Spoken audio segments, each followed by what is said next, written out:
How's it going, guys? It's Kass. Today we're looking at the two best builds that I've used so far going into Shadowlands. Both of these builds were tested on the PTR on the same character with the same gear. If you'd like to see either of these builds and learn more about them a little bit more in depth, I have two separate videos. One for the First Blood build, which is the first talent that you're seeing here, and then one for the I-Beam Demon Hunter, which is the Laser Beam Demon Hunter video. If you go to my channel, you can see that video there as well. So first things first, we have the First Blood style Demon Hunter.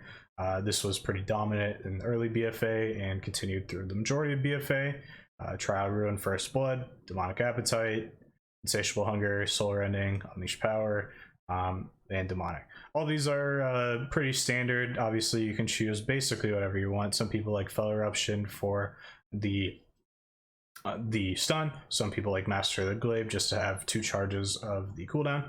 And then Unleash Power is actually a little bit different in Shadowlands. Whenever you press this button, there's a chance to shatter a soul fragment. So this can also be a form of a generator as well. So that's something to think about. Sometimes this will generate fury, and also it doesn't really cost anything except you're pressing an extra GCD to get a chance. All right, so that is the First Blood Trial Ruin build, and now we're going to look at the talents that I used for the I-Beam build. We have Demonic Appetite, we have Insatiable Hunger.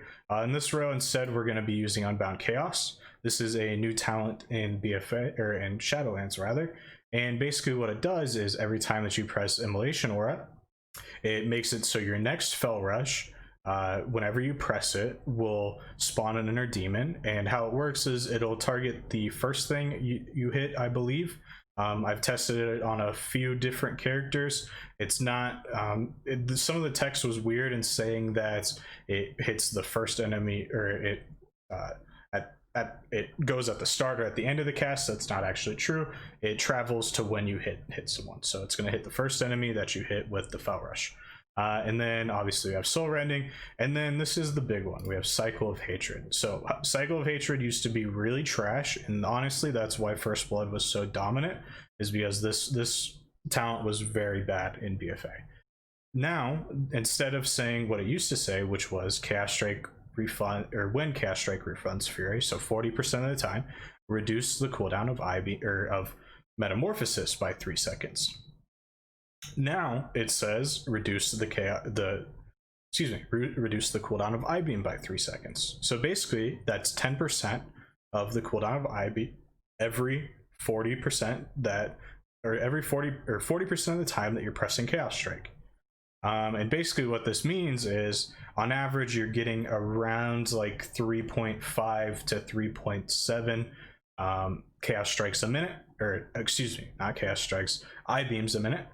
And yeah, so you're getting a lot more I-Beams. More I-Beams equal more time with Furious Gaze Up, and also more time with meta because we're using Demonic, obviously.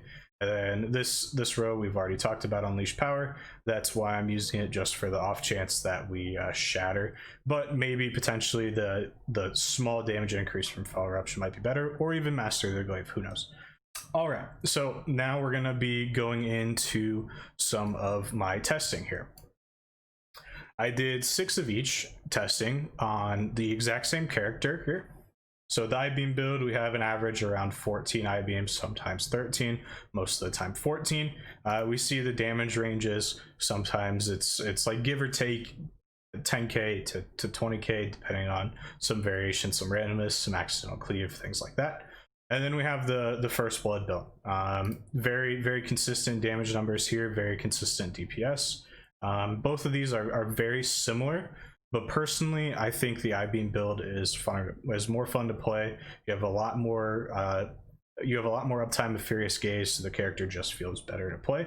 But if you like the old style First Blood, you've got the rotation down, because that's the thing, is I haven't played much of BFA Demon Hunter towards the end, so honestly these numbers probably don't do fully justice, but since a mediocre player is doing both of them, it's kind of cancels it out. That's a control in this experiment. But yeah, I just wanted to make sure that we account for some of the variation. Obviously, this isn't like the end all be all. Oh, this does more damage. Oh, that does more damage. It just depends on the fight. So yeah, if you liked the video, leave a like. If you didn't like the video, F5, refresh, try it again.